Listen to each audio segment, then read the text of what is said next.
The Dodgers free up a spot in middle infield by making a trade. USC tries to reassemble its football front office. No, they didn't fire the coach. And the Kings give up on one of their most offensive-minded prospects. Good morning. I'm James. This is your daily dose of sports and snark for the greatest sports city in the world, Los Angeles. This is the faithful Angelenos morning report. It's January 7th, 2025. Back to work in Portland, which totally sucks. But the opposite of sucking, we have added multiple new subscribers to the Angeleno familia once again. Thank you for getting in on the ground floor. We're going to do our best to keep you informed. And if you like being in the know about LA sports, clickety-clack the like button. Clickety-clack the subscribe button. There's a notification bell. Hit that. It'll let you know when we drop new content. Sharing is caring. Let people know we exist. And by all means, comment. Now, before we go through the news notes, a quick look at the scoreboard. Minnesota 108, Clippers 106. Norman Powell leads the Clippers with 26 points, but they surrendered a 19-point lead. 19. And by the way, we were talking last week about how some idiot scribe wrote this ridiculous all-caps headline. In Kawhi, we trust. Nah, bro, in Kawhi, you trust. The rest of us with common sense see a guy who's coming back from having his knee blasted out and shot just 3 of 11 from the floor for 8 points. Nobody's trying to sit there and say Kawhi Leonard sucks. But this is the opposite of trusting. This is a who just jacked my wallet from my back pocket level. That's the opposite of trust. In Kawhi, you trust, you idiots.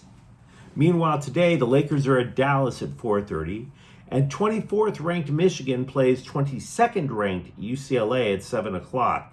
The Bruins, they've lost 2 of 3, but they cling to a top 25 ranking, and let's get to the news.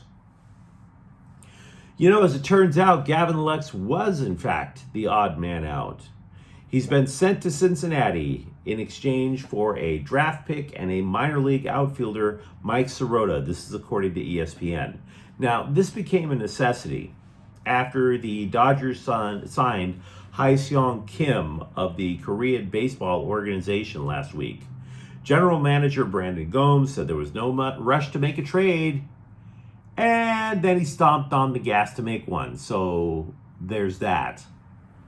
There are still 5 middle infielders in the Dodger roster, and that's assuming that Mookie Betts stays at shortstop. Lux was slotted as the Dodger shortstop of the future a couple of years ago, but you might recall he blasted out his own knee during spring training. He came back, struggled with throws, that necessitated a shift to second, finally finds his stroke towards the end of last year. Now, Cincinnati totally needed a second baseman. The Reds traded Jonathan India recently. Lutz is in his physical prime. He's going to join up with shortstop Ellie De La Cruz. Now, this trade, it's not a bad idea for either team. By making room for Kim, the Dodgers now have a lineup that makes better contact, that gets faster. Sirota, meanwhile, has yet to play pro ball. He is described as having, quote, an intriguing collection of tools, unquote. And he also could be a long-term center fielder. So bid Gavin Lux adieu. It's one of those things that also had to be done to get just a little sliver of salary cap relief. Meanwhile, Andrew Friedman let the cat out of the bag about Japanese pitcher Roki Sasaki. Friedman spoke to The Athletic, sounded like a guy competing for the shallow affection of a Hooters waitress. Quote, "We're going to do whatever we can and know that there are a lot of other teams that are going to do the same thing. So what ultimately that means at the end, I don't know. But as long as we have thoughtfully put our best foot forward, then I feel good about at least the effort," unquote. And then he said, "There are plenty of fish in the sea," or something to that effect. USC has filled out its quarterback room. They added a one-time five-star prospect in Sam Heward, formerly of Utah. And truth be told, he's actually formerly of 3 schools. This guy's bounced around more than Malachi Nelson did after leaving USC. This move, adding Heward, is also a celebration of nepotism. The quarterback's uncle, Luke, is USC's quarterback coach. He's also the son of former Washington and NFL quarterback Damian Heward. But that's not the biggest move coming from the program. We have been driving this story into the ground over the last month, how USC has lost more than 20 players to the transfer portal. And a couple things can be true. One, many schools have actually been hit way harder than USC has in the portal. There was a group, 24/7 Sports, they created a top 10 list, kind of an unpower rankings of the teams that have been hurt most with losses in the portal. There have been teams that have lost 26, 27 players. I believe Arizona's even lost 31 players to the transfer portal. It's true that there is no roster safe in this day and age. But still losing 20 or more, yeah, that's a lot. And a lot of people rightfully want a scapegoat. Now, I'm not ready to point the finger at Lincoln Riley because the cure would be the buyout of his contract. That would be more painful than the disease. Because then you have to go out and not only buy out Lincoln Riley's contract, you have to go find yourself a better coach, which is going to cost you more than the $110 million that you signed Riley for in the first place. So I'm just suggesting ride it out a little bit longer. What the USC is going to do, though, is they are looking for a new general manager, which is odd because I thought they already had one. I was going through multiple articles last night trying to find out if Dave Emmerich was fired, demoted, given a different fancy pants name, because after all, he is pals with Riley. I read both the Times, the Daily News. There's nowhere online where you can get a straight answer to that question. The narrative that USC is trying to spread is that Emmerich was hired technically for a different job in a different era. They're trying to spin it, in other words. Basically, they're trying to say he doesn't know how to handle the money, which has led to the exodus. Riley spoke about it recently, not about Emmerich, but this whole thing about the money. He was saying that the Trojans' approach was that they spoke with a bunch of NFL executives about how to manage a budget, like if it was their salary cap. What percentage would you spend on offensive linemen? What percentage would you spend on linebackers? And so on. Clearly, this idea of how to split the pie isn't working. Take running back Quentin Joyner, for instance. He said he wanted to stay at USC, but the offer to keep him, which was in the low 6-figure range, was just a fraction of what he thought he should make. And as it turns out, that was true. Because when he went over to the school, I believe it was Texas Tech, they did in fact give Joyner more. They got outbid by Texas Tech. And we don't even know if it's because they didn't have the money. And it's doubtful that they didn't have the money. It's USC. What I'm saying is that there was such an adherence to a model that clearly wasn't working that might have led to a loss of, if not every player, a lot of them. What I can tell you about the GM opening, multiple reports have suggested that they tried to hire Courtney Morgan, who is Alabama's general manager, but he turned down $1 million a year to come to Heritage Hall. He prefers living in Alabama. Let that echo in your head, because you'll never hear that phrase, he preferred living in Alabama, ever again. I mentioned in yesterday's clip that Kings winger Arthur Kaliev was likely going to get picked up when he was put on waivers. He's gone. He's off to play for the New York Rangers. This is a move that's going to make a lot of sense for the Blue Shirts. They're about to start over from scratch, so this makes a low-risk gamble. Ontario Reign fans, meanwhile, are going to look at this guy's photo for years and wistfully drop rose petals in a spittoon, wondering what could have been. The Kings roster has lacked real snipers on the wing for the last few years. Kaliev has size. He was 6'2". He was a high second-round pick. He was, in fact, a sniper. And he was a named player of the year for the Kings affiliate out in Ontario. But he never regularly cracked the lineup for basically one reason. He never played defense.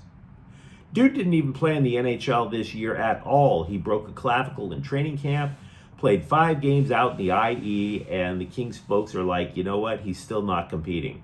You hear that word a lot in hockey. Compete.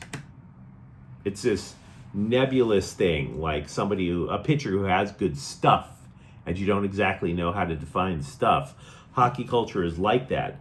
Kaliev is basically a guy who probably looks more at his EA Sports video game rating, right?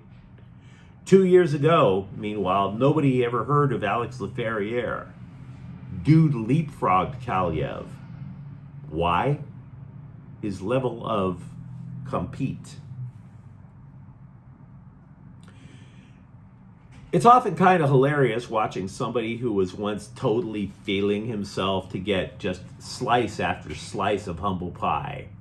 We are all brought down to earth in this life. Make no mistake about it. Just ask the people over at Fox Sports 1 about being brought down to earth.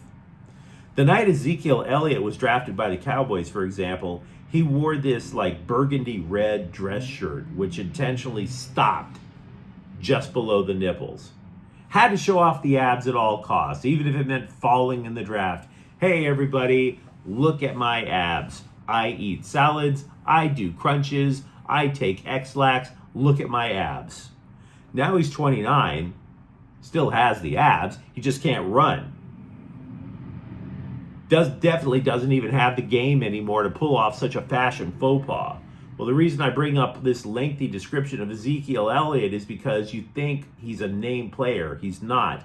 He was let go by Dallas. He was signed by the Chargers to their practice squad. The upshot is this: they're not expecting him to take over the running game. The guy is going to be a contingency plan if Gus Edwards can't play Saturday in the wild card game in Houston. J.K. Dobbins is still starting. Edwards has missed the last 2 games.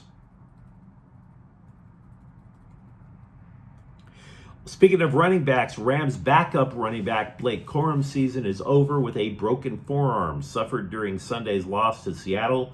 The 3rd-round pick was thought to be a guy who could ironically fill in for Kyron Williams because Williams is injury-prone. Corum rushed for 207 yards this year. Ronnie Rivera is going to be the primary backup now. And let's be real, the Rams last week used a lot of people as crash test dummies. We should have expected somebody to go basically shatter in that game, unfortunately. The Galaxy continue to reassemble their roster on the fly, which is strange considering they won MLS Cup last month, but that's the league salary cap for you. This one stings the team's most obsessed supporters, like me. Center back Jalen Neal, who made his professional debut in 2020 when he was 16, has been traded to CF Montreal for salary cap space. It's about $650,000 worth. It's the second big trade the Galaxy has made in the last month. Now, I'm going to make a guess about Neal, because what we know about Neal is it was pretty doggone compelling for his future. He was good enough to get called up with the U.S. men's national team. And by the way, he got called up by the U.S. men's national team yesterday after he was sent to Montreal. So he's still highly thought of. He just couldn't start for the Galaxy, which is weird, because he couldn't regularly start for the Galaxy even when they were awful. So what gives? Because the other thing about Neal is this: There is exactly 0 people who have negative things to say about Jalen Neal. The guy comes from good stock. His family has definitely been looking out for other people throughout the entire time I've known them. I'm not saying I'm like deep friends with them, but they're constantly looking out for other people. So, nice guy, high ceiling, couldn't even get on the pitch for the Galaxy. And the only thing that makes sense was maybe he just didn't fit in Greg Vanney's system. When Neal's game was described, he was called patient, somebody who doesn't panic. Perhaps that means that they're looking for somebody a little more assertive. I have no definite definition, but that's the only explanation in my mind that makes sense. This was Maya Yoshida and Amiro Garces taking the top lines and top line. Yoshida, by the way, is out of contract, which meant that there would have been a shot for Neal to just slide in. But nope. I'm reading rumors about other center backs rumored to come to LA. You look at all that and you're just racking your brain. When does Jalen Neal become the back of the future? Well, he is the back of the future up in Montreal. LAFC has executed a trade of nobody for nobody. This is the type of deal that pretty much only happens in Major League Soccer to gain salary cap room. The Black and Gold picked up 2 international roster spots, whatever the hell that is, for $350,000 in general allocation money, whatever the hell that is. Angel City FC has hired Laura Flynn as Chief Revenue Officer because, that's what's been the overarching problem at Angel City. The most valuable women's sports team in history doesn't make enough money. Shame on them, right? Shame on them. Couldn't possibly be the product on the pitch, could it? But you let me know what you think in the comments thread. Talk to me, for example, about how you think the Dodgers lineup shakes out with Gavin Lux on his way to Cincinnati. For that matter, do you believe that USC's roster problems are a result of their soon to no longer be general manager? And if you enjoyed the content, don't forget to subscribe to Faithful Angelenos. We're talking LA sports every single day here. Thank you for watching. I'm James. We'll be back tomorrow.